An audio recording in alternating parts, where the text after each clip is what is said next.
नमस्कार दोस्तों। तो जैसे कि आप सब जानते हैं कि हिंदी साहित्य 1000 प्रश्न उत्तर का हमारा जो मैराथन क्लास चल रहा है, इसका अब तक जो है हमने 9 क्लास कंप्लीट कर लिया है।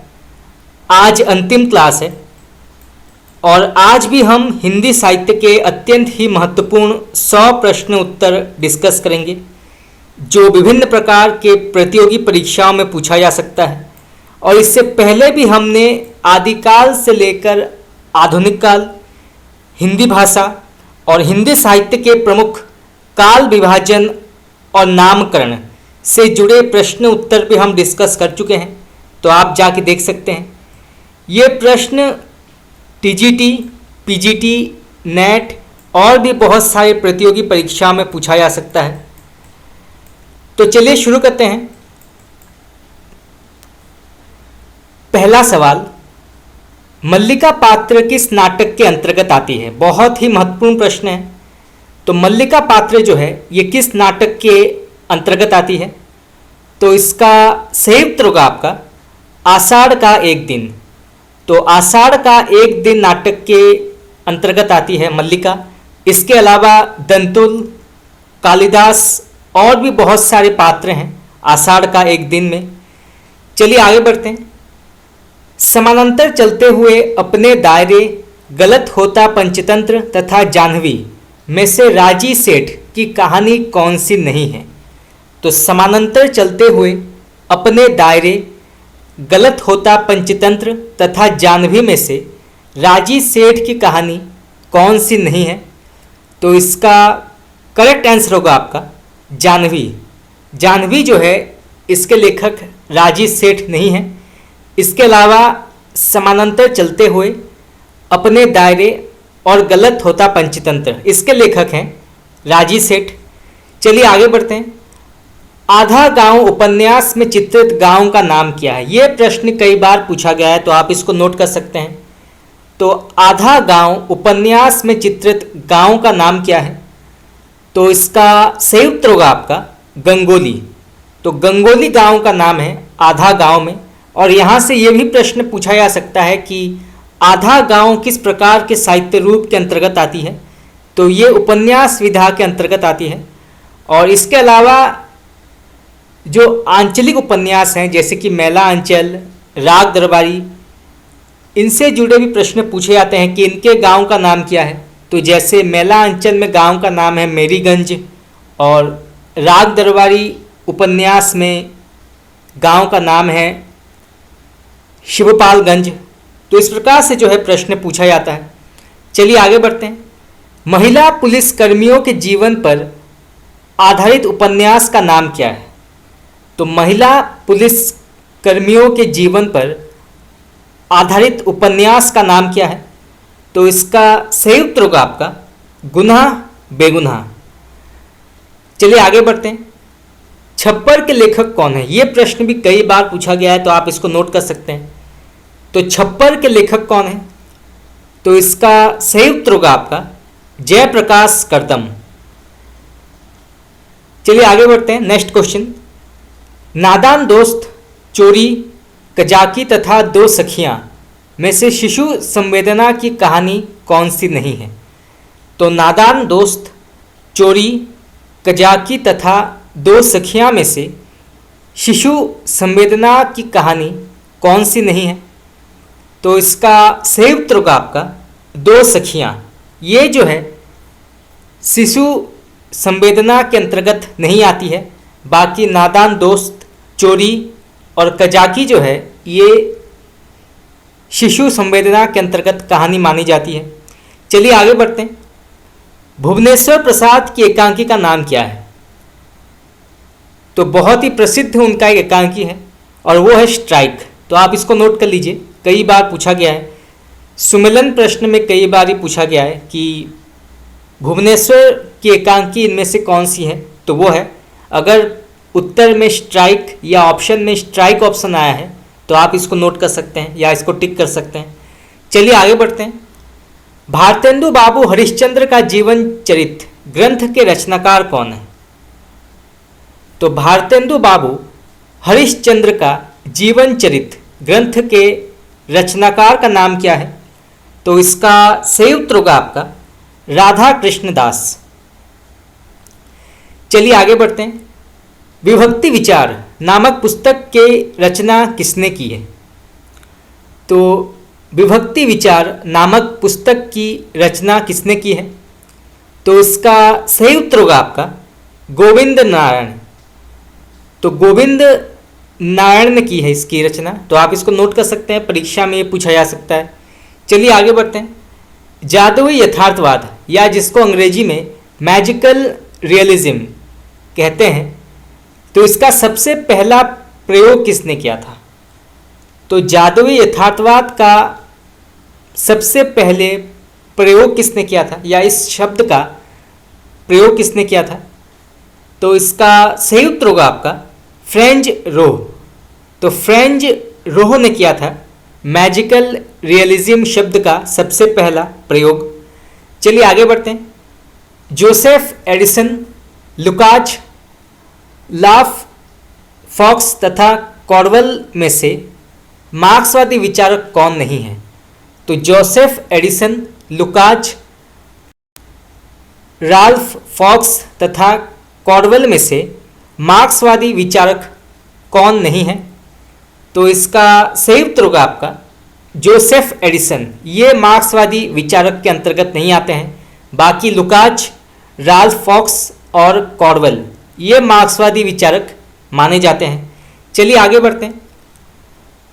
विरोधों का सामंजस्य कर्म क्षेत्र का सौंदर्य है, ये धारणा किसकी है? बहुत ही प्रसिद्ध कथन है, ये कई बार पूछा गया है, तो आप इसको नोट कर सकते हैं। तो विरोधों का सामंजस्य कर्म क्षेत्र का सौंदर्य है, ये कथन किसका है? तो इसका सही उत्तर होगा आपका आचार्य रामचंद्र शुक्ल। Next question. स्वकीय नायिका का भेद कौन सा नहीं माना जाता? तो इसका सही उत्तर होगा आपका वासक सज्जा। Next question. ध्वनि सिद्धांत के आचार्य कौन है? बहुत ही महत्वपूर्ण प्रश्न है, भारतीय काव्यशास्त्र से जुड़ा। तो ध्वनि सिद्धांत के आचार्य कौन है? तो इसका सही उत्तर होगा आपका आनंदवर्धन, और इन्होंने ग्रंथ लिखा था जिसका नाम है ध्वन्यालोक। चलिए आगे बढ़ते हैं। संवेदनाशीलता का असाहचर्य, या जिसे अंग्रेजी में कहते हैं डिसोसिएशन ऑफ सेंसिबिलिटी, ये अवधारणा किसकी है? तो संवेदनाशीलता का असाहचर्य, ये अवधारणा किसकी है? तो इसका सही उत्तर होगा आपका T S. Eliot. Next question. Mahadevi Verma की कृति में जीव जंतुओं और पशु पक्षियों से संबंधित संस्मरण कौन सा है? तो महादेवी वर्मा की कृति में जीव जंतुओं और पशु पक्षियों से संबंधित संस्मरण का नाम क्या है? तो इसका सही उत्तर होगा आपका मेरा परिवार। तो मेरा परिवार नाम से एक संस्मरण है महादेवी वर्मा का, और इसमें जो है जीव जंतुओं और पशु पक्षियों के बारे में इसमें कहा गया है, तो आप इसको नोट कर सकते हैं। चलिए आगे बढ़ते हैं। भारतीय काव्यशास्त्र में रसगत दोषों की संख्या कितनी है? तो भारतीय काव्यशास्त्र में रसगत दोषों की संख्या कितनी है? तो इसका सही उत्तर होगा आपका 10। तो टोटल 10 संख्या है दोषों की। भारतीय काव्यशास्त्र में रसगत दोषों की संख्या जो है वो 10 मानी जाती है। चलिए आगे बढ़ते हैं। जन्म काल के अनुसार कवियों का सही अनुक्रम क्या है, यहाँ पे बताना है। तो यहाँ पे नीचे कुछ कवियों के नाम दिए गए हैं, तो इनको सही तरीके से व्यवस्थित करके बताना है कि इनका सही समय क्या है या सही क्रम क्या है जन्म काल के अनुसार। तो सबसे पहले आते हैं कबीरदास। संत काव्यधारा के बहुत ही प्रसिद्ध कवि हैं ये कबीरदास। तो इनका समय है 1398 से 1518। तो 1398 से 1518 जो है ये कबीरदास का समय है। इसके बाद गुरु नानक तो गुरु नानक का समय है 1469 से 1539। इसको भी आप नोट कर लीजिए, ये भी कई बार पूछा गया है कि गुरु नानक देव का जन्म काल क्या है। तो इनका जन्म काल है 1469 से 1539। इसके बाद आते हैं दादू दयाल, इनका समय है 1544 से 1603। और फिर आते हैं मलुकदास, इनका समय है 1574 से 1682। तो सबसे पहले आते हैं कबीरदास, फिर गुरु नानक, फिर दादू दयाल और फिर मलुकदास। चलिए आगे बढ़ते हैं। रचनाकाल के आधार पर कवियों रचनाओं का सही क्रम क्या है। तो रचनाकाल के आधार पर रचनाओं का सही क्रम क्या है, तो नीचे कुछ रचनाओं के नाम दिए गए हैं, तो इनको जो है सही व्यवस्थित करके बताना है कि इनका सही क्रम क्या है। तो सबसे पहले प्रकाशित हुई थी रसिक प्रिया। तो रसिक प्रिया का समय है 1485। इसके लेखक हैं केशव दास। फिर प्रकाशित हुई थी कवि कुल कल्पतरु। तो कवि कुल कल्पतरु जो है ये प्रकाशित हुई थी 1650 में 1650, और इसके लेखक हैं चिंतामणि। आचार्य रामचंद्र शुक्ल के अनुसार जो है चिंतामणि ऋतिकाल के प्रवर्तक माने जाते हैं, या ऋतिकाल का जो आरंभ है वो चिंतामणि से हुआ था, ऐसा मानना था आचार्य रामचंद्र शुक्ल का। बाकी अन्य जो विद्वान हैं उनका ये मानना है कि केशव दास से ऋतिकाल का जन्म हुआ था। फिर ललित ललाम ये प्रकाशित हुई थी 1659 से 1688 के मध्य, और इसके लेखक हैं मतीराम। और फिर प्रकाशित हुई थी अलंकार माला, इसका समय है 1766। तो सबसे पहले प्रकाशित हुई थी रसिक प्रिया, फिर कवि कुल कल्पतरु, फिर ललित ललाम और फिर अलंकार माला। तो आप इसको नोट कर सकते हैं। चलिए आगे बढ़ते हैं। टी.एस. इलियट के आलोचना ग्रंथों का सही अनुक्रम क्या है। तो नीचे टी.एस. इलियट जो पाश्चात्य काव्यशास्त्र के बहुत बड़े विद्वान हैं, तो उनके आलोचना ग्रंथों के बारे में जो है नीचे दिया गया है। तो इनको जो है सही तरीके से व्यवस्थित करके बताना है कि कौन सा पहले लिखा गया था। तो सबसे पहले प्रकाशित हुई थी द सैक्रेड वुड। इसका समय है 1920 से 21 के मध्य लिखा गया था, इसको आप नोट कर सकते हैं। फिर प्रकाशित हुई थी सेलेक्टेड एसेज।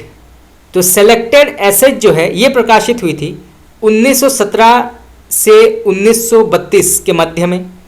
फिर प्रकाशित हुई थी एलिजाबेथन एसेज, ये प्रकाशित हुई थी 1934 में। और फिर एसेज एंशिएंट एंड मॉडर्न ये प्रकाशित हुई थी 1936 में। तो सबसे पहले प्रकाशित हुई थी द सैक्रेड वुड, फिर सिलेक्टेड एसेज, फिर एलिजाबेथन एसेज और फिर एसेज एंशिएंट एंड मॉडर्न। तो आप इसको नोट कर सकते हैं। खास करके ये प्रश्न कई बार पूछा गया है कि द सैक्रेड वुड इसके लेखक कौन है। तो इसके लेखक हैं टी.एस. इलियट। तो इसको आप नोट कर लीजिए। चलिए आगे बढ़ते हैं। नाट्यशास्त्र से संबंधित ग्रंथों का सही अनुक्रम क्या है। तो नीचे कुछ नाट्यशास्त्र से संबंधित ग्रंथों के बारे में कहा गया है, तो इनको जो है सही तरीके से अनुक्रम करना है। तो सबसे पहले प्रकाशित हुई थी अभिनव भारती, इसका समय माना जाता है 10वीं शती। फिर प्रकाशित हुई थी 10 रूपक, ये प्रकाशित हुई थी 974-995 के मध्य में। फिर प्रकाशित हुई थी नाट्य दर्पण, इसका समय माना जाता है 12वीं शती।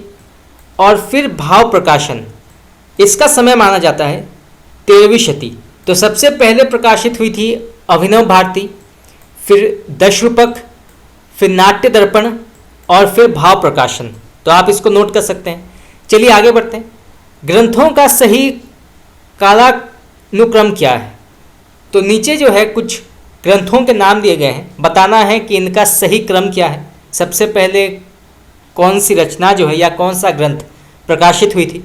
तो सबसे पहले प्रकाशित हुई थी प्रेमचंद और उनका युग। इसका समय माना जाता है 1952, 1952 इसका समय माना जाता है। फिर प्रकाशित हुई थी जनतातिक, इसका समय माना जाता है 1981, 1981। फिर प्रकाशित हुई थी मुक्तिबोध ज्ञान और संवेदना, इसका समय माना जाता है 1998। और फिर प्रकाशित हुई थी कभी कह गया है, कभी कह गया है, ये प्रकाशित हुई थी 2000 में। तो सबसे पहले प्रकाशित हुई थी प्रेमचंद और उनका युग, फिर जनातिक, फिर मुक्तिबोध ज्ञान और संवेदना, और फिर कभी कह गया है। तो आप इसको नोट कर सकते हैं। खास करके ये प्रश्न कई बार पूछा गया है, प्रेमचंद और उनका युग और मुक्तिबोध ज्ञान और संवेदना, तो इनको आप नोट कर लीजिए। चलिए आगे बढ़ते हैं। हिंदी काव्यशास्त्र कृतियों का सही कालक्रम क्या है? तो यहाँ जो है नीचे कुछ कृतियों के नाम दिए गए हैं, इनको सही तरीके से जो है बताना है। तो सबसे पहले प्रकाशित हुई थी रसराज। तो रसराज प्रकाशित हुई थी 1617 से 1736 के मध्य। फिर प्रकाशित हुई थी श्रृंगार निर्णय, इसका समय माना जाता है 1751। फिर प्रकाशित हुई थी रसिकानंद, इसका समय माना जाता है 1847। और फिर प्रकाशित हुई थी रस कलश, इसका समय माना जाता है 1931। तो सबसे पहले प्रकाशित हुई थी रसराज, फिर श्रृंगार निर्णय, फिर रसिकानंद और फिर रस कलश। चलिए आगे बढ़ते हैं। नाटकों का प्रकाशन वर्ष के अनुसार सही अनुक्रम क्या है? तो नीचे जो है कुछ नाटकों के नाम दिए गए हैं, इनको सही तरीके से व्यवस्थित करना है। तो सबसे पहले प्रकाशित हुई थी डॉक्टर, डॉक्टर नाटक। तो डॉक्टर जो है ये प्रकाशित हुई थी 1961 में। फिर प्रकाशित हुई थी कर्फ्यू, इसका समय माना जाता है 1972। फिर कबीरा खड़ा बाजार में, इसका समय माना जाता है 1985। और फिर कोर्ट मार्शल, इसका समय माना जाता है 1991। तो सबसे पहले प्रकाशित हुई थी डॉक्टर नाटक, फिर कर्फ्यू, फिर कबीरा खड़ा बाजार में, बहुत ही प्रसिद्ध नाटक है, आपके सिलेबस में भी होगा ये, जिसमें संत कवि कबीरदास के जीवन के बारे में बताया गया है, उन्होंने किस प्रकार से संघर्ष किया है अपने जीवन में, इसके बारे में बताया गया है। तो कबीरा खड़ा बाजार में और फिर कोर्ट मार्शल, तो ये जो है सही अनुक्रम है नाटकों का। और यहाँ से जो है ये प्रश्न कई बार पूछा गया है कि कबीरा खड़ा बाजार में ये किस प्रकार के साहित्य रूप या किस प्रकार के साहित्य विधा के अंतर्गत आती है? तो ये जो है नाटक के अंतर्गत मानी जाती है। और इसके अलावा कर्फ्यू के बारे में भी कई बार पूछा गया है। चलिए आगे बढ़ते हैं। निर्मल वर्मा के निबंध संग्रहों का प्रकाशन काल के अनुसार सही अनुक्रम क्या है? तो नीचे जो है निर्मल वर्मा के निबंध संग्रहों के बारे में जो है नीचे दिया गया है, तो इनको जो है सही प्रकाशन काल के अनुसार जो है सही तरीके से व्यवस्थित करना है। तो सबसे पहले प्रकाशित हुई थी शब्द और स्मृति। तो शब्द और स्मृति जो है ये प्रकाशित हुई थी 1976 में। फिर प्रकाशित हुई थी कला का जोखिम, इसका समय है 1981। फिर प्रकाशित हुई थी ढलान से उतरते हुए। तो ढलान से उतरते हुए इसका समय माना जाता है 1985। और फिर प्रकाशित हुई थी आदि अंत और आरंभ, इसका समय माना जाता है 2001। तो सबसे पहले शब्द और स्मृति, फिर कला का जोखिम, फिर ढलान से उतरते हुए और फिर आदि अंत और आरंभ। तो आप इसको नोट कर सकते हैं। चलिए आगे बढ़ते हैं। जयशंकर प्रसाद की काव्य कृतियों का सही अनुक्रम क्या है? तो नीचे जो है प्रसाद के काव्य कृतियों के बारे में कहा गया है और इसको जो है सही अनुक्रम से बताना है। तो सबसे पहले प्रकाशित हुई थी उर्वशी। तो उर्वशी जो है इसका प्रकाशन समय है 1909। फिर प्रकाशित हुई थी झरना, इसका समय माना जाता है 1918। फिर आंसू, इसका समय माना जाता है 1926। और फिर प्रकाशित हुई थी लहर, इसका भी समय जो है माना गया है 1926। तो सबसे पहले उर्वशी, फिर झरना, फिर आंसू और फिर लहर। चलिए आगे बढ़ते हैं। प्रकाशन वर्ष के अनुसार रचनाओं का सही अनुक्रम क्या है? तो नीचे जो है कुछ रचनाओं के नाम दिए गए हैं, बताना है कि इनका सही समय क्या है। तो सबसे पहले जो है प्रकाशित हुई थी रश्मिरथी, आपके सिलेबस में होगा ये रश्मिरथी। तो रश्मिरथी जो है इसका प्रकाशन समय है 1952, 1952। इसके लेखक हैं रामधारी सिंह दिनकर। बहुत ही प्रसिद्ध ये नाटक है, रचना है, जिसमें महारथी कर्ण जो है इसमें दिखाया गया है, इनके बारे में कहा गया है। इसके बाद कनुप्रिया, कनुप्रिया का समय जो है ये माना गया है 1959। इसके लेखक हैं धर्मवीर भारती। फिर लोकायतन, इसके लेखक हैं सुमित्रा नंदन पंत। इसका समय माना जाता है 1964। और फिर आत्मजयी, इसके लेखक हैं कुंवर नारायण और इसका समय माना गया है 1965। तो सबसे पहले प्रकाशित हुई थी रश्मिरथी, फिर कनुप्रिया, फिर लोकायतन और फिर आत्मजयी। चलिए आगे बढ़ते हैं। प्रकाशन वर्ष के अनुसार निबंध संग्रहों का सही अनुक्रम क्या है? तो नीचे जो है कुछ निबंध संग्रहों के बारे में कहा गया है, तो इनको जो है सही तरीके से व्यवस्थित करना है। तो सबसे पहले प्रकाशित हुई थी प्रगति और परंपरा, इसका समय माना गया है 1948। फिर प्रकाशित हुई थी अद्यतन, इसका समय माना गया है 1977। फिर अंगद की नियति, इसका समय माना गया है 1984। और फिर प्रकाशित हुई थी यत्र तत्र सर्वत्र, इसका समय माना गया है 2006। तो सबसे पहले प्रगति और परंपरा, फिर अद्यतन, फिर अंगद की नियति और फिर यत्र तत्र सर्वत्र। चलिए आगे बढ़ते हैं। उपन्यासों का सही कालक्रम क्या है? तो नीचे जो है कुछ उपन्यासों के नाम दिए गए हैं, इनको सही तरीके से व्यवस्थित करना है। तो सबसे पहले प्रकाशित हुई थी देशद्रोही, तो इसका समय माना गया है 1943। फिर प्रकाशित हुई थी नदी के द्वीप, इसका समय माना गया है 1951। फिर शहर में घूमता आईना, इसका समय माना गया है 1963। और फिर तमस, इसका समय माना गया है 1993। और ये सभी जो है ये उपन्यास विधा के अंतर्गत आती है। ये प्रश्न कई बार पूछा गया है, आप इसको नोट कर लीजिए कि तमस जो है इसकी विधा क्या है। तो ये उपन्यास विधा के अंतर्गत आती है। तो सबसे पहले प्रकाशित हुई थी देशद्रोही, फिर नदी के द्वीप, फिर शहर में घूमता आईना और फिर तमस। चलिए आगे बढ़ते हैं। जगदीश चंद्र के उपन्यासों का प्रकाशन वर्ष के अनुसार सही अनुक्रम क्या है? बहुत ही महत्वपूर्ण प्रश्न है। तो जगदीश चंद्र के उपन्यासों का प्रकाशन वर्ष के अनुसार सही अनुक्रम क्या है, यहाँ पे बताना है। नीचे उनके उपन्यासों के बारे में कहा गया है। तो सबसे पहले प्रकाशित हुई थी यादों का पहाड़, यादों का पहाड़, इसका समय माना गया है 1966। फिर प्रकाशित हुई थी धरती धन ना अपना। ये प्रश्न कई बार पूछा गया है कि इसके लेखक कौन है? तो इसके लेखक हैं जगदीश चंद्र माथुर।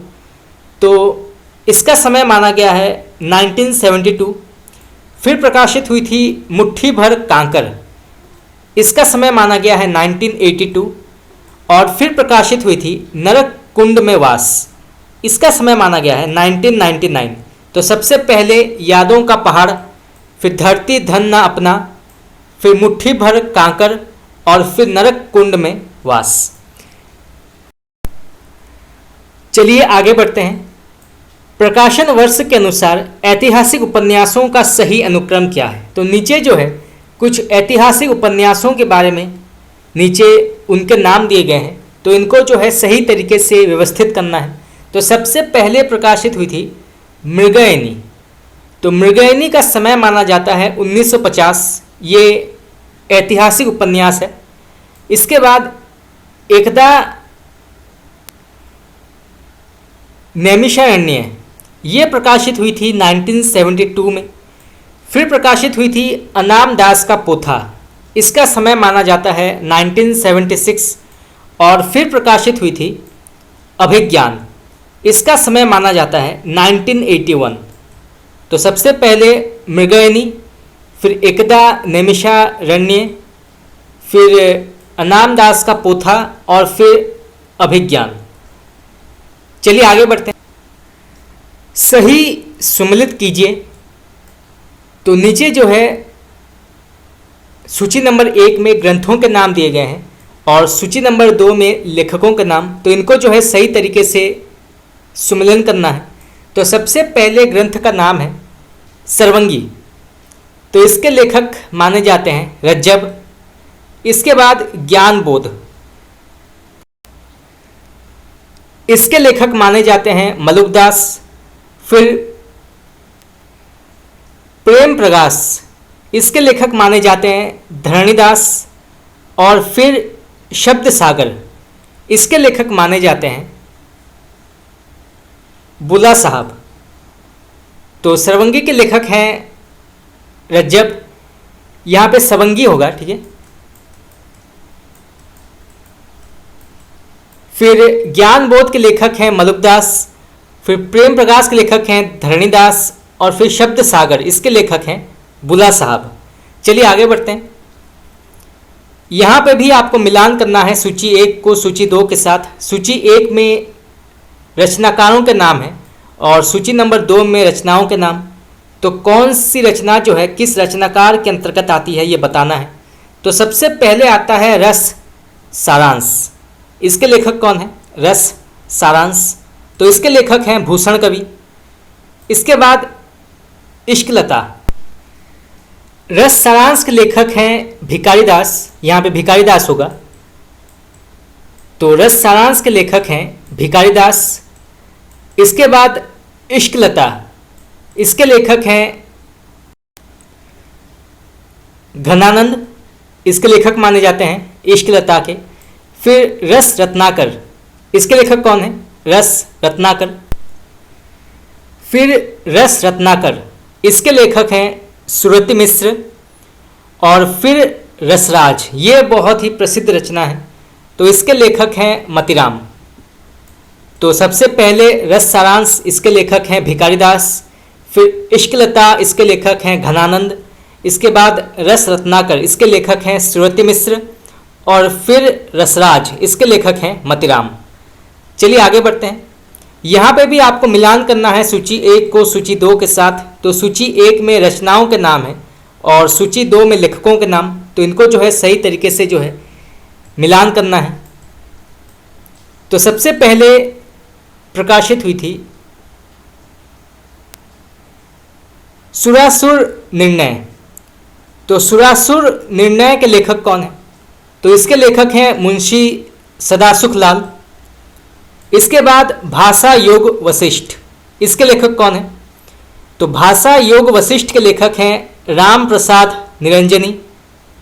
इसके बाद भाषा पदम पुराण, इसके लेखक कौन है? तो इसके लेखक हैं दौलत राम जैन। और फिर चिद्दिलास, इसके लेखक कौन है? तो इसके लेखक हैं दीपचंद जैन। तो ये प्रश्न कई बार पूछा गया है, भाषा योग वशिष्ठ, इसके लेखक कौन है? तो इसके लेखक हैं राम प्रसाद निरंजनी। तो इसको आप नोट कर लीजिए, बहुत ही महत्वपूर्ण ये प्रश्न है। चलिए आगे बढ़ते हैं। यहाँ पे पहले सूची में रचनाओं के नाम है और दूसरे सूची में रचनाकारों के नाम। तो इनको मिलान करना है। तो सबसे पहले रचना का नाम है निशा निमंत्रण। तो इसके लेखक हैं हरिवंश राय बच्चन। इसके बाद प्रभात फेरी, इसके लेखक कौन है? प्रभात फेरी। तो इसके लेखक हैं नरेंद्र शर्मा। फिर नींद के बादल, इसके लेखक कौन है? नींद के बादल। तो इसके लेखक हैं केदारनाथ अग्रवाल। और फिर जीवन के गान, इसके लेखक कौन है? तो जीवन के गान के लेखक हैं शिवमंगल सिंह सुमन। तो निशा निमंत्रण के लेखक हैं हरिवंश राय बच्चन। प्रभात फेरी के लेखक हैं नरेंद्र शर्मा। नींद के बादल के लेखक हैं केदारनाथ अग्रवाल। और जीवन के गान, इसके लेखक हैं शिवमंगल सिंह सुमन। सुमन जो है इनका उपनाम है, तो इसको आप नोट कर लीजिए। चलिए आगे बढ़ते हैं। पहले सूची में नाटकों के नाम दिए गए हैं और दूसरे सूची में रचनाकारों के नाम। तो इनको जो है मिलान करना है। तो सबसे पहले भारत दुर्दशा, बहुत ही प्रसिद्ध नाटक है, कई बार एग्जाम में पूछा गया है। तो भारत दुर्दशा के लेखक कौन है? तो इसके लेखक हैं भारतेंदु हरिश्चंद्र। इसके बाद मयंक मंजरी, इसके लेखक कौन है? मयंक मंजरी। तो इसके लेखक हैं किशोरी लाल गोस्वामी। इसके बाद रुक्मिणी परिणय, इसके लेखक हैं अयोध्या सिंह उपाध्याय हरिओध। और फिर सीता वनवास, इसके लेखक हैं ज्वाला प्रसाद मिश्र। चलिए आगे बढ़ते हैं। यहाँ पे पहले सूची में कहानियों के बारे में कहा गया है और दूसरे सूची में लेखकों के बारे में, तो इनको जो है मिलान करना है। तो सबसे पहले कहानी है गुलबहार। तो गुलबहार के लेखक कौन हैं? तो इसके लेखक हैं किशोरी लाल गोस्वामी। फिर 11 वर्ष का समय, इसके लेखक हैं आचार्य रामचंद्र शुक्ल। फिर पंडित और पंडितानी, इसके लेखक कौन हैं? तो इसके लेखक हैं गिरिजादत्त वाजपेयी।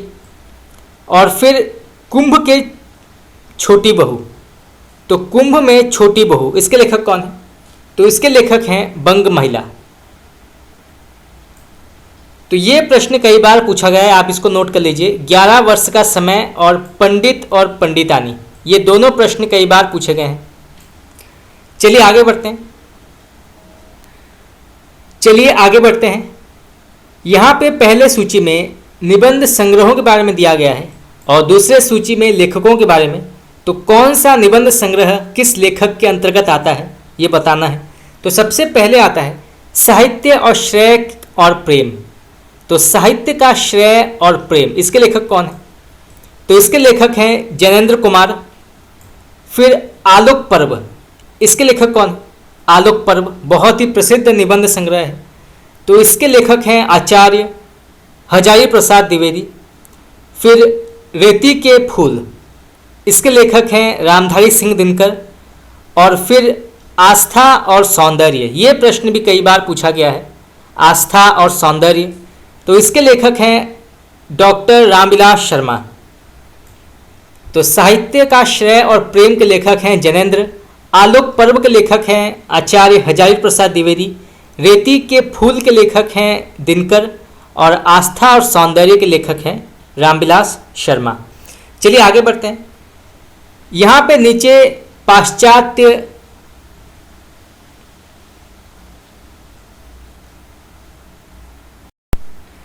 ग्रंथों के बारे में कहा गया है और सूची नंबर 2 में उनके लेखकों के बारे में।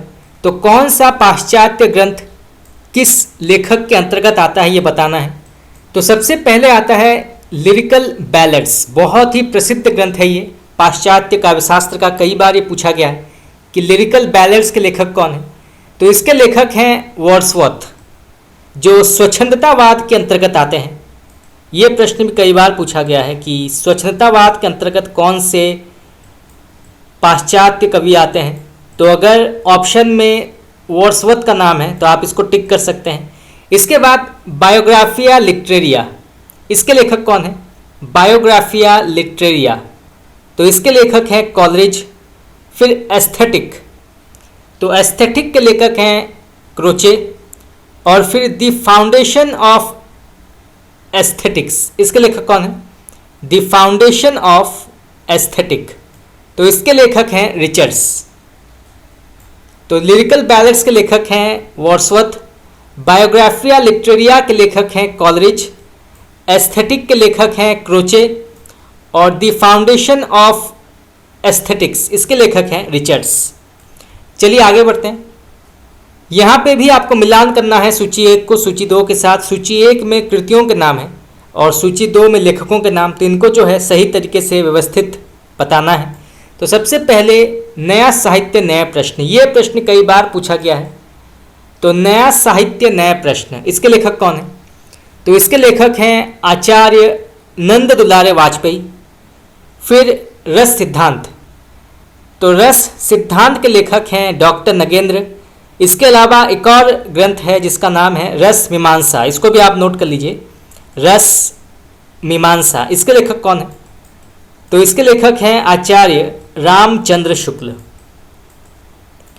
फिर मार्क्सवादी साहित्य चिंतन, इसके लेखक कौन है? तो इसके लेखक हैं शिव कुमार मिश्र। और फिर रोमांटिक साहित्य शास्त्र, इसके लेखक कौन है? रोमांटिक साहित्य शास्त्र, तो इसके लेखक हैं देवराज उपाध्याय। तो नया साहित्य नए प्रश्न के लेखक हैं नंद दुलारे वाजपेयी। रस सिद्धांत के लेखक हैं नगेंद्र। मार्क्सवादी साहित्य चिंतन के लेखक हैं शिव कुमार मिश्र। और रोमांटिक साहित्य शास्त्र के लेखक हैं देवराज उपाध्याय। चलिए आगे बढ़ते हैं। यहाँ पे सूची नंबर 1 में काव्य शास्त्रीय ग्रंथों के बारे में कहा गया है, भारतीय काव्य शास्त्र ग्रंथों के बारे में। पहले हमने पाश्चात्य काव्य शास्त्र ग्रंथों के बारे में पढ़ा, अब हम भारतीय काव्य शास्त्र ग्रंथ के बारे में पढ़ेंगे। और सूची नंबर 2 में उनके आचार्यों के नाम दिए गए हैं, तो इनको जो है मिलान करना है। तो सबसे पहले आता है उज्ज्वल नीलमणि। तो उज्ज्वल नीलमणि के लेखक कौन है? तो इसके लेखक हैं रूप गोस्वामी। इसके बाद कुबलयानंद, इसके लेखक कौन है? कुबलयानंद। तो इसके लेखक हैं अप्पय दीक्षित। फिर साहित्य दर्पण, इसके लेखक कौन है? तो इसके लेखक हैं विश्वनाथ। और फिर रस गंगाधर, इसके लेखक कौन है? रस गंगाधर। तो इसके लेखक हैं पंडित राज जगन्नाथ। चलिए आगे बढ़ते हैं। नेक्स्ट क्वेश्चन, प्रेम वाटिका काव्य कृति के लेखक कौन है? बहुत ही प्रसिद्ध ये रचना है प्रेम वाटिका। तो इसके लेखक कौन है? तो इसके लेखक हैं रसखान। अनघ नाटक किसने लिखा है? तो इसके लेखक हैं मैथिली शरणगुप्त। और ये नाटक विधा के अंतर्गत आती है, इसको भी आप नोट कर लीजिए। नेक्स्ट क्वेश्चन, घुमक्कड़ शास्त्र के लेखक कौन है? तो घुमक्कड़ शास्त्र के लेखक कौन है? तो इसके लेखक हैं राहुल सांस्कृतायन। नेक्स्ट क्वेश्चन, प्रेम सागर के लेखक कौन है? बहुत ही प्रसिद्ध ये ग्रंथ है प्रेम सागर। तो इसके लेखक हैं लल्लू लाल। ये सभी जो हैं फोर्ट विलियम कॉलेज के अंतर्गत आते हैं। लल्लू लाल, सदासुख लाल, ये सभी जो हैं, सदल मिश्र, ये फोर्ट विलियम कॉलेज के अंतर्गत माने जाते हैं। फिर आत्मनिरीक्षण के लेखक कौन है? आत्मनिरीक्षण, तो इसके लेखक हैं सेठ गोविंद दास। फिर पृथ्वी प्रदक्षिणा, इसके लेखक कौन है? पृथ्वी प्रदक्षिणा, तो इसके लेखक हैं शिव प्रसाद गुप्त। फिर सुहाग के नुपुर, मानस का हंस, भूले विसरे चित्र तथा बूंद और समुद्र में से अमृतलाल नागर का उपन्यास कौन सा नहीं है?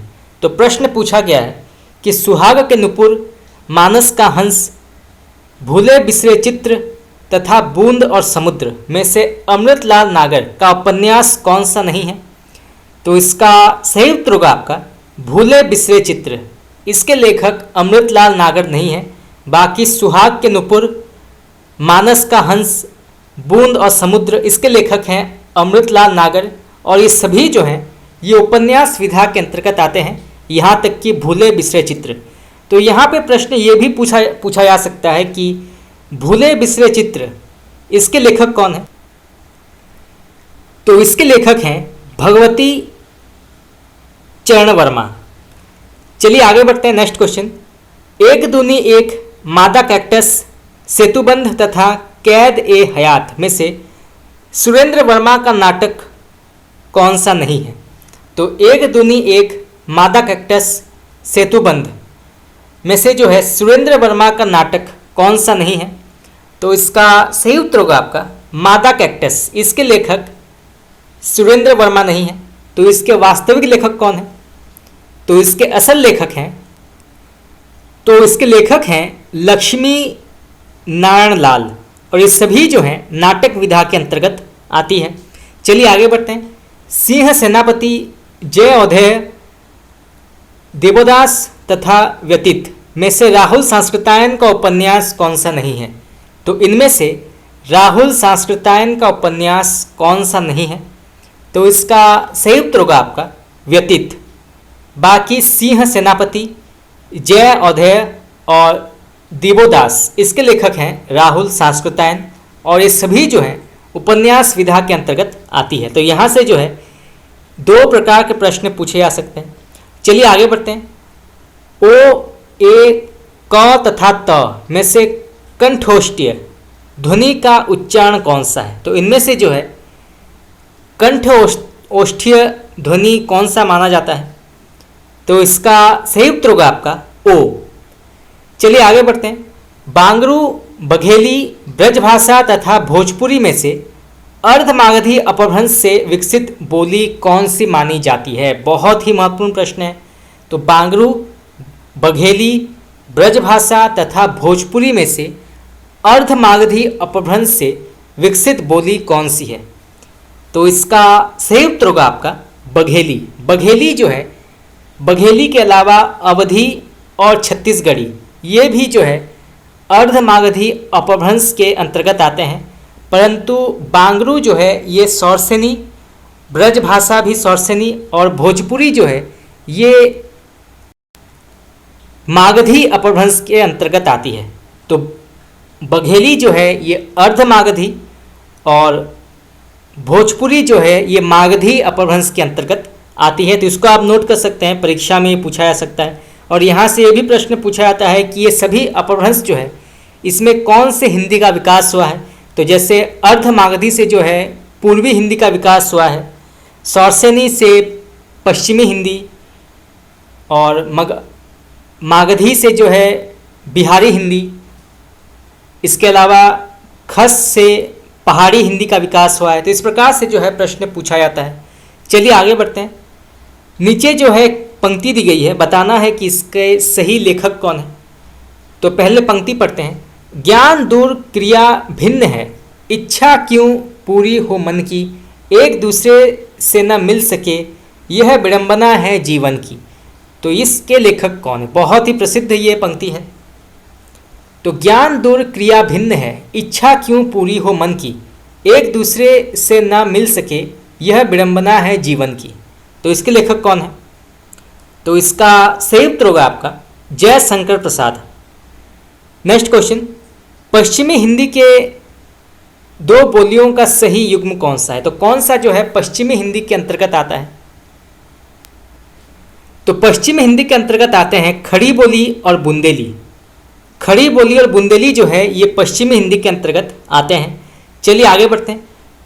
शब्द जब वाक्य में प्रयुक्त होने की योग्यता प्राप्त करता है तो उसे क्या कहा जाता है? तो यहाँ पे जो है एक डेफिनेशन पूछा गया है और इसका उत्तर क्या है?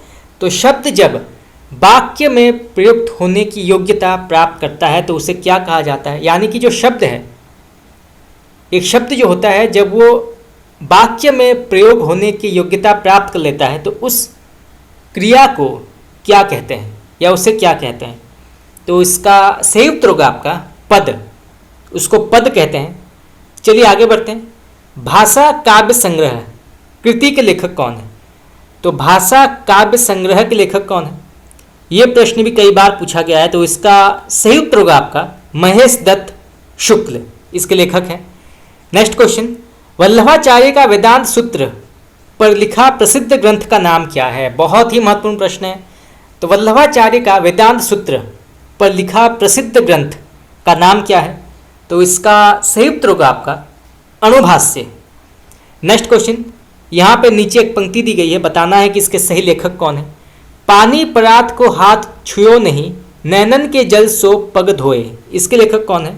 तो पानी परात को हाथ छुयो नहीं, नैनन के जल सो पग धोए, तो इसके लेखक हैं नरोत्तम दास। नेक्स्ट क्वेश्चन, तुलसीदास के गुरु का नाम क्या है? बहुत ही महत्वपूर्ण प्रश्न है। तो तुलसीदास के गुरु का नाम क्या है? तो इनके गुरु का नाम है नरहैयानंद या नरहरिदास, और उनके दूसरे गुरु का नाम है शेख सनातन। तो तुलसीदास के जो है दो गुरु हैं, एक है नरहरिदास और दूसरे हैं शेख सनातन। चलिए आगे बढ़ते हैं। कवित रत्नाकर कृति के लेखक कौन है? तो कवित रत्नाकर के लेखक कौन है? तो इसका सही उत्तर होगा आपका सेनापति। सेनापति इसके लेखक हैं। नेक्स्ट क्वेश्चन, उत्तर कबीर नामक कविता के लेखक कौन है? ये प्रश्न भी कई बार पूछा गया है। तो उत्तर कबीर नामक कविता के लेखक कौन है? तो इसका सही उत्तर होगा आपका केदारनाथ सिंह। और यहाँ से ये भी प्रश्न पूछा जा सकता है कि उत्तर कबीर किस प्रकार के साहित्य रूप या किस प्रकार के साहित्य विधा के अंतर्गत आती है? तो ये जो है कविता के अंतर्गत आती है। चलिए आगे बढ़ते हैं। नेक्स्ट क्वेश्चन, प्रकाशन वर्ष के अनुसार जीवनियों का सही अनुक्रम क्या है? तो नीचे जो है कुछ जीवनियों के बारे में पूछा गया है या नीचे उनके नाम दिए गए हैं, तो इनको जो है सही तरीके से व्यवस्थित करके बताना है कि इसका सही प्रकाशन वर्ष क्या है। तो सबसे पहले प्रकाशित हुई थी प्रेमचंद घर में। बहुत ही प्रसिद्ध ये जीवनी है। कहा जाता है कि प्रेमचंद घर में जो है, इसमें संपूर्ण मुंशी प्रेमचंद के बारे में जो है, उनके जीवन के बारे में बताया गया है। और इसके लेखक हैं शिवरानी देवी, जो कि मुंशी प्रेमचंद की पत्नी है। तो प्रेमचंद घर में जो है, इसका समय माना जाता है 1944 इसका समय है। इसके बाद आवारा मसीहा, इसके लेखक कौन है? तो आवारा मसीहा ये प्रकाशित हुई थी 1987 में। फिर वट वृक्ष की छाया में, ये कब प्रकाशित हुई थी? वट वृक्ष की छाया में, तो ये प्रकाशित हुई थी 2004 में। और फिर व्योमकेश दरवेश, ये प्रकाशित हुई थी 2011 में। तो सबसे पहले प्रेमचंद घर में, फिर आवारा मसीहा, फिर वट वृक्ष की छाया में, और फिर व्योमकेश दरवेश। चलिए आगे बढ़ते हैं। नेक्स्ट क्वेश्चन, प्रकाशन वर्ष की दृष्टि से प्रेमचंद के उपन्यासों का सही क्रम क्या है? तो नीचे जो है मुंशी प्रेमचंद के उपन्यासों के नाम दिए गए हैं, इनको सही तरीके से व्यवस्थित करना है। तो सबसे पहले प्रकाशित हुई थी रंगभूमि। इसका समय क्या है रंगभूमि का? तो इसका समय है 1925 इसका समय माना गया है। इसके बाद निर्मला उपन्यास, इसका समय क्या है निर्मला? तो यह प्रकाशित हुई थी 1927 में। फिर कर्मभूमि, इसका समय क्या है? तो कर्मभूमि का समय है 1932 और फिर गोदान, ये प्रकाशित हुई थी 1936 में। तो सबसे पहले रंगभूमि, फिर निर्मला, फिर कर्मभूमि और फिर गोदान, ये जो है सही क्रम है प्रेमचंद के उपन्यासों का। चलिए आगे बढ़ते हैं। प्रकाशन वर्ष के अनुसार अमृतलाल नागर के उपन्यासों का सही क्रम क्या है? तो यहाँ जो है अभी अमृतलाल नागर के उपन्यासों का क्रम पूछा गया है। तो सबसे पहले प्रकाशित उपन्यास का नाम है महाकाल। तो महाकाल का समय है 1947। फिर बूंद और समुद्र, इसका समय माना गया है 1956। फिर मानस का हंस, इसका समय माना गया है 1973। और फिर खजन नयन, इसका समय माना गया है 1981। चलिए आगे बढ़ते हैं। प्रकाशन के आरंभ की दृष्टि से पत्रिकाओं का सही क्रम क्या है? तो नीचे जो है कुछ पत्रिकाओं के नाम दिए गए हैं, इनको सही तरीके से जो है अनुक्रम करना है। तो सबसे पहले जो पत्र प्रकाशित हुई थी इस सूची में, उसका नाम है माधुरी।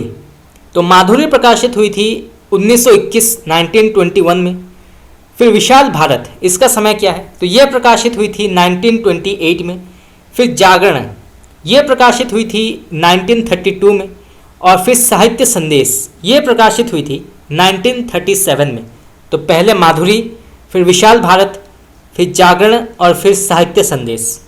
चलिए आगे बढ़ते हैं। प्रकाशन वर्ष के अनुसार महादेवी वर्मा के गद्य कृतियों का सही क्रम क्या है?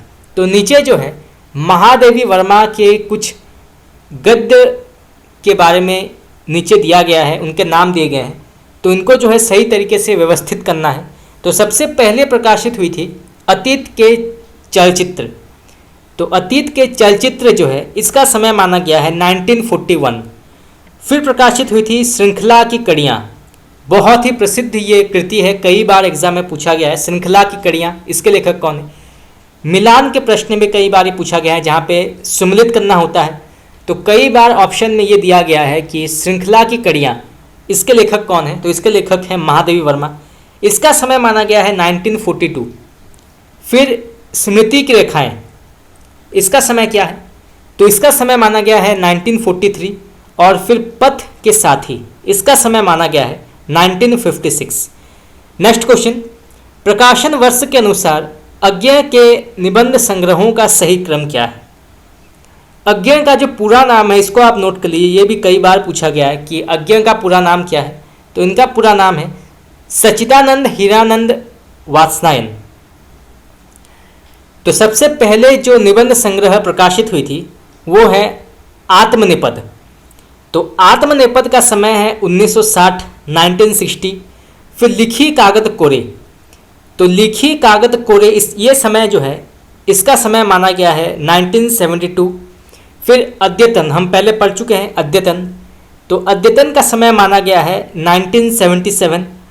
और फिर कहाँ है द्वारका, तो कहाँ है द्वारका जो है ये प्रकाशित हुई थी 1982 में। नेक्स्ट क्वेश्चन, व्यंग्य रचनाओं का प्रकाशन वर्ष के अनुसार सही क्रम क्या है। तो नीचे जो है कुछ व्यंग्य रचनाओं के नाम दिए गए हैं, इनको सही तरीके से व्यवस्थित करना है। तो सबसे पहले प्रकाशित हुई थी भित्ति चित्र, इसका समय माना गया है 1966। फिर जीप पर सवार झल्लियाँ, इसका समय क्या है, तो इसका समय माना गया है 1971। फिर यत्र तत्र सर्वत्र, इसका समय माना गया है 2000। और फिर जो घर फूंके, इसका समय माना गया है 2006। चलिए आगे बढ़ते हैं। उपन्यासों का प्रकाशन वर्ष के अनुसार सही क्रम क्या है। तो यहाँ जो है नीचे कुछ उपन्यासों के नाम दिए गए हैं, इनको सही तरीके से व्यवस्थित करना है। तो सबसे पहले प्रकाशित हुई थी त्यागपत्र, तो इसका समय माना गया है 1937। फिर प्रकाशित हुई थी नदी के द्वीप, इसका समय क्या है, नदी के द्वीप, तो इसका समय माना गया है 1952 1952। फिर मेरी तेरी उसकी बात, इसका समय माना गया है 1975। और फिर खजन नयन, इसका समय माना गया है 1981। चलिए आगे बढ़ते हैं।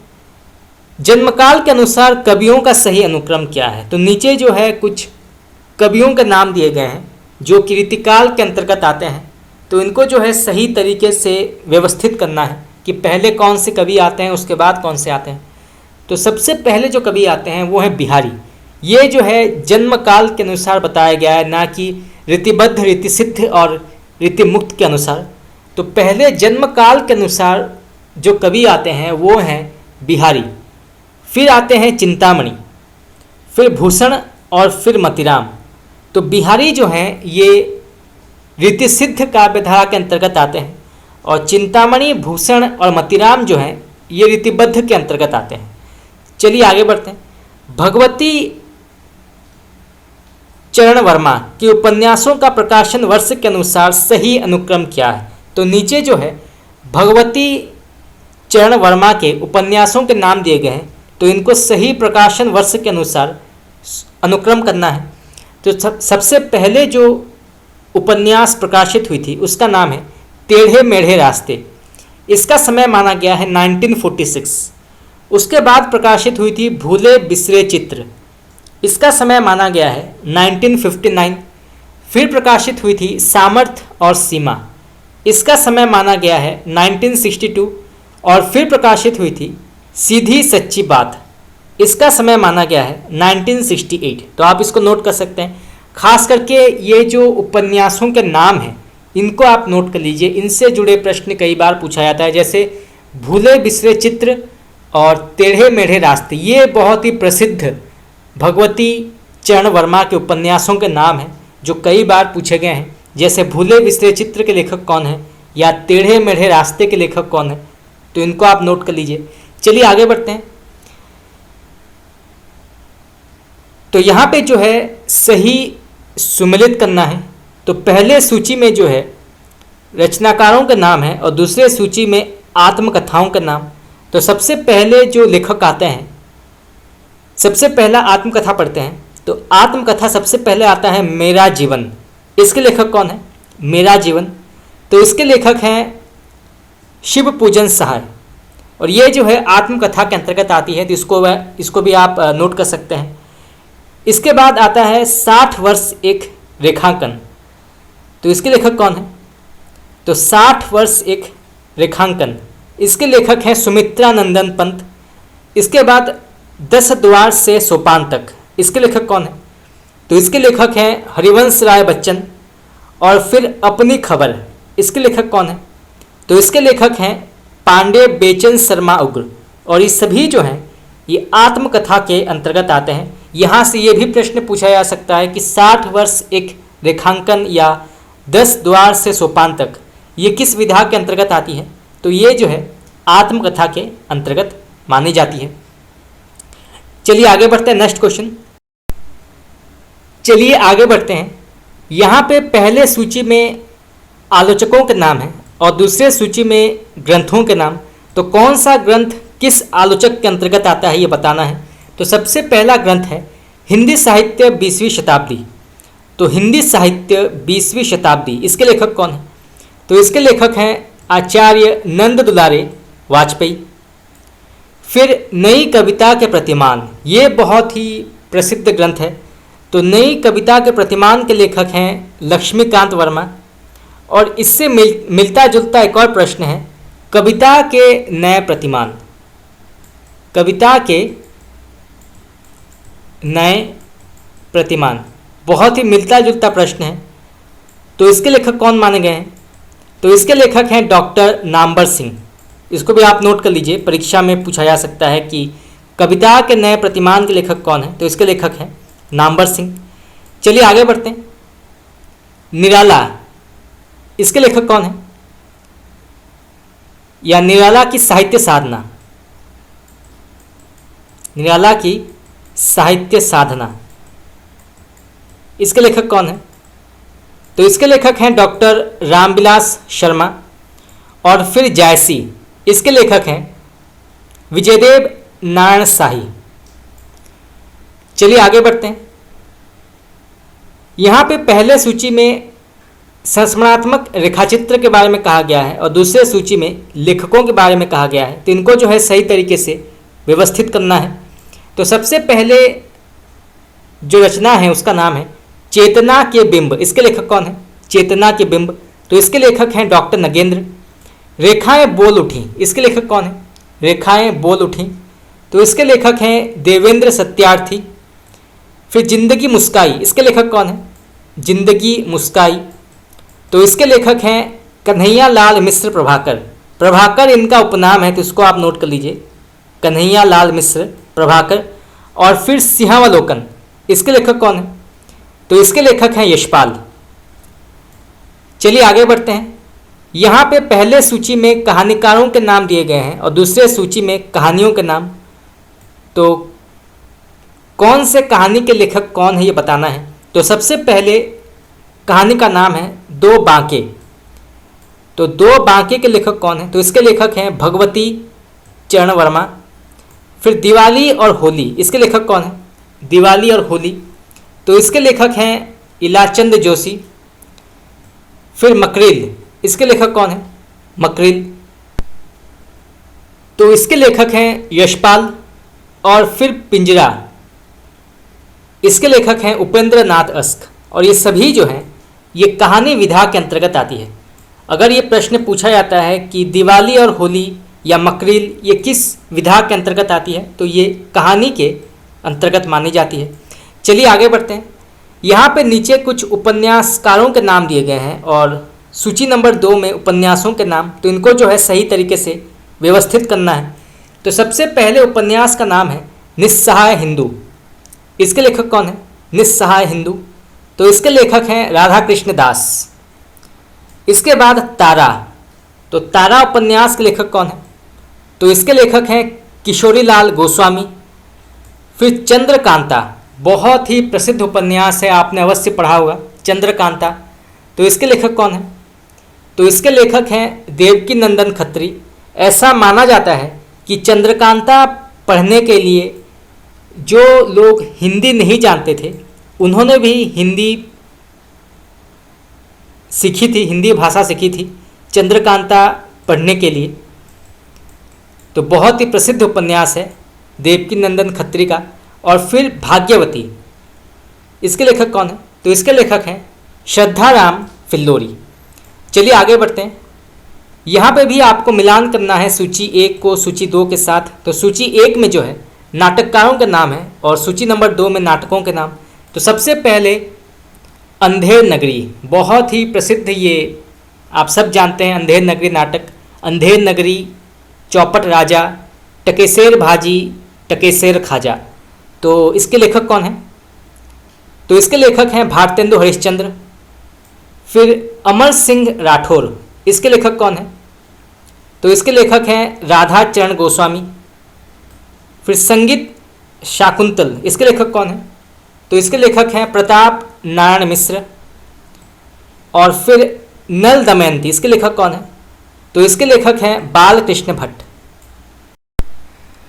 चलिए आगे बढ़ते हैं। नेक्स्ट क्वेश्चन, यहाँ पे सूची नंबर 1 में कृतियों के नाम दिए गए हैं और सूची नंबर 2 में रचनाकारों के नाम। तो सबसे पहले आत्मा की आँखें, इसके लेखक कौन है?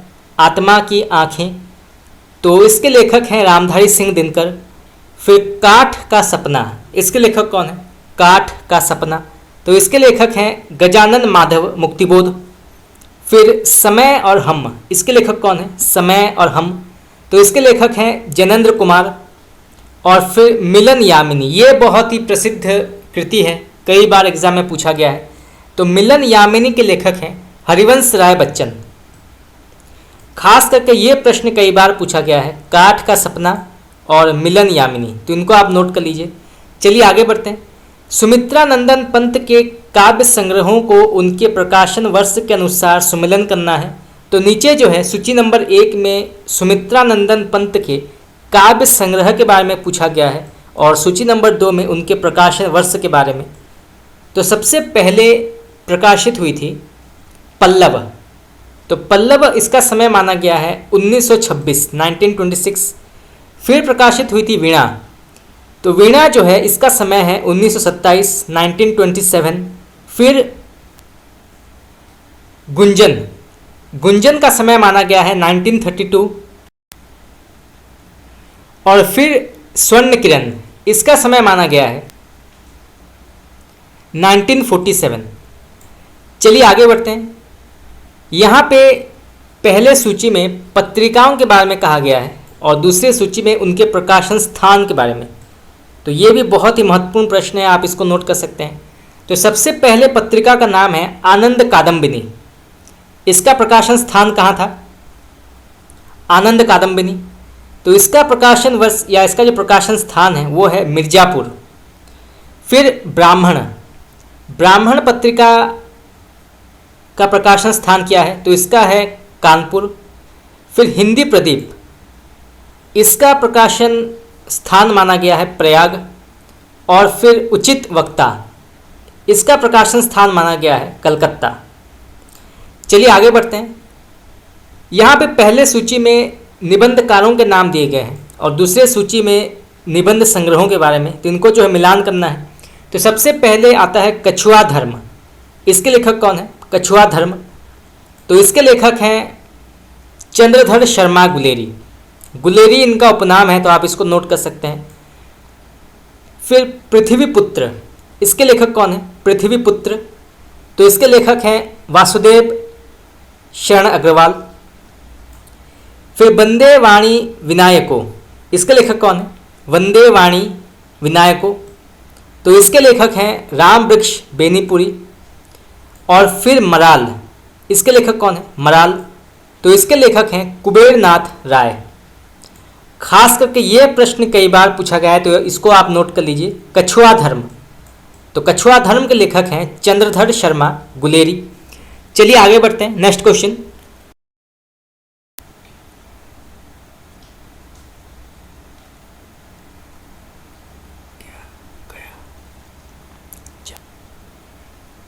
क, च, ट एवं ओ ध्वनियों में से संयुक्त व्यंजन कौन सा है? तो इसका संयुक्त होगा आपका क। चलिए आगे बढ़ते हैं। डोगरी, मणिपुरी, मैथिली तथा छत्तीसगढ़ी भाषा में से संविधान की अष्टम सूची में सम्मिलित किस भाषा को नहीं किया गया है? बहुत ही महत्वपूर्ण प्रश्न है। तो डोगरी, मणिपुरी, मैथिली तथा छत्तीसगढ़ी भाषा में से संविधान की अष्टम सूची में सम्मिलित भाषा कौन सा नहीं है? तो इसका संयुक्त होगा आपका छत्तीसगढ़ी।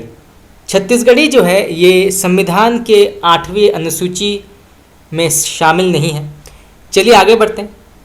पुष्पदंत की प्रबंध काव्य की प्रबंध की रचना क्या है?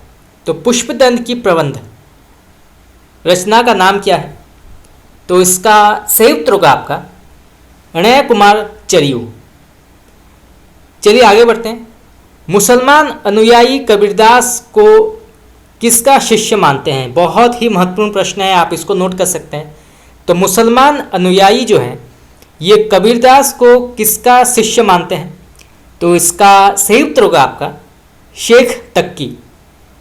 तो ऐसा माना जाता है कि कुछ विद्वानों का ये मानना है कि कबीरदास जो हैं वो रामानंद के शिष्य थे, और कुछ विद्वानों का ये मानना है कि शेख तक्की जो हैं ये भी कबीरदास के गुरु माने जाते हैं। चलिए आगे बढ़ते हैं। फोर्ट विलियम कॉलेज के शिक्षक जिसने हिंदी भाषा की पाठ्य पुस्तकों का प्रकाशन आरंभ कराया उनका नाम क्या है? बहुत ही महत्वपूर्ण प्रश्न है। तो फोर्ट विलियम कॉलेज के शिक्षक जिसने हिंदी भाषा की पाठ्य पुस्तकों का प्रकाशन आरंभ करवाया उनका नाम क्या है? तो इसका सही उत्तर होगा आपका गिलक्राइस्ट। गिलक्राइस्ट उनका नाम है। और फोर्ट विलियम कॉलेज जो है इसका प्रकाशन वर्ष है 1800। तो यहाँ से भी जो है ये प्रश्न पूछा जा सकता है। चलिए आगे बढ़ते हैं। संशयात्मा रचना के लेखक कौन है? तो इसके लेखक हैं ज्ञानेंद्रपति। नेक्स्ट क्वेश्चन, एकांकी में अनुवृत्ति अथवा संकलन त्रय के अंतर्गत काल स्थान के साथ निर्वाह की गणना की जाती है। तो किसकी गणना की जाती है? तो फिर से पढ़ते हैं। एकांकी में संकलन त्रय के अंतर्गत काल स्थान के साथ साथ निर्वाह की गणना की जाती है। तो इसका सही उत्तर होगा आपका कार्य का। नेक्स्ट क्वेश्चन, निर्वेद व्रीड़ा उन्माद तथा आहार्य में से अनुभव का एक भेद कौन सा है? तो इसका करेक्ट आंसर होगा आपका आहार्य।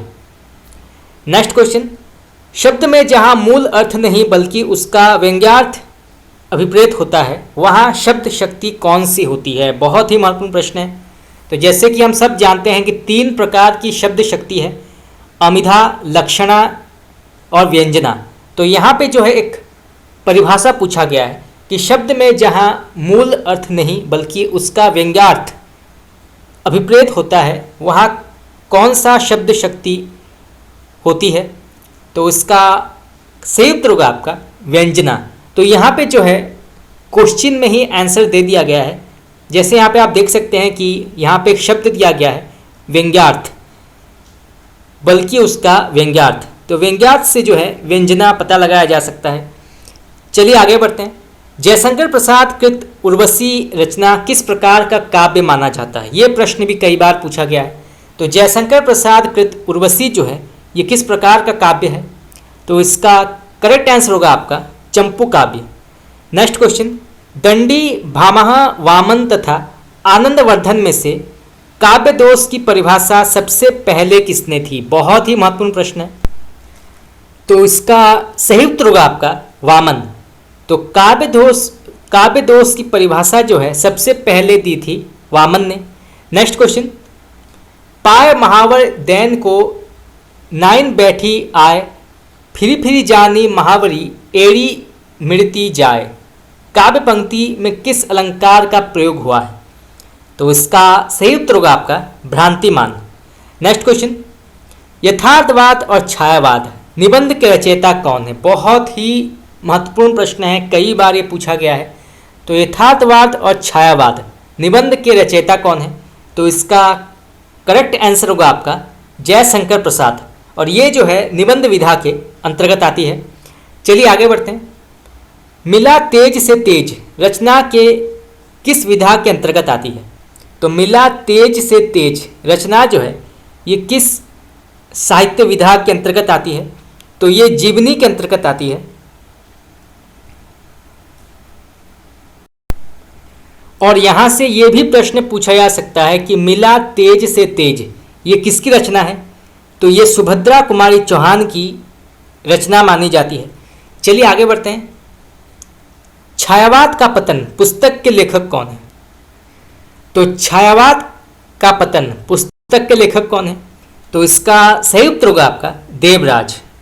नेक्स्ट क्वेश्चन, एक पत्नी के नोट्स रचना के लेखक कौन है? तो एक पत्नी के नोट्स रचना के लेखक कौन है? तो इसका करेक्ट आंसर होगा आपका ममता कालिया। ममता कालिया इसके लेखक हैं। चलिए आगे बढ़ते हैं। नेक्स्ट क्वेश्चन, निर्मल वर्मा का पहला कहानी संग्रह कौन सा है? तो निर्मल वर्मा का पहला कहानी संग्रह कौन सा है? तो इसका सही उत्तर होगा आपका कौवे और काला पानी। रस निष्पत्ति के संदर्भ में भुक्तिवाद मत किसका है? ये प्रश्न भी बहुत ही महत्वपूर्ण है, क्योंकि रस सूत्र में जो रस निष्पत्ति हुई थी उसमें बहुत सारे मत प्रस्तुत किए गए थे, जैसे भुक्तिवाद और अभिव्यंजनावाद, उत्पत्तिवाद, अनुमितिवाद। तो यहाँ पे ये प्रश्न पूछा गया है कि भुक्तिवाद जो है ये किसका मत है? तो इसका सही उत्तर होगा आपका भट्टनायक। भट्टनायक का मत माना जाता है।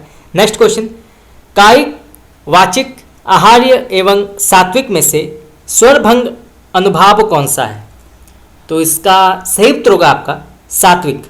नेक्स्ट क्वेश्चन, जयशंकर प्रसाद के नाटक राजश्री, स्कंदगुप्त, जन्मय जय का नाग यज्ञ तथा विशाख में से एक पात्र सर्वनाग किस नाटक के अंतर्गत आता है? बहुत ही महत्वपूर्ण प्रश्न है। जैसे कि हम सब जानते हैं कि हिंदी साहित्य में दो ऐसे उपन्यासकार या लेखक हैं जिनके पात्रों के नाम बहुत प्रसिद्ध हुए थे।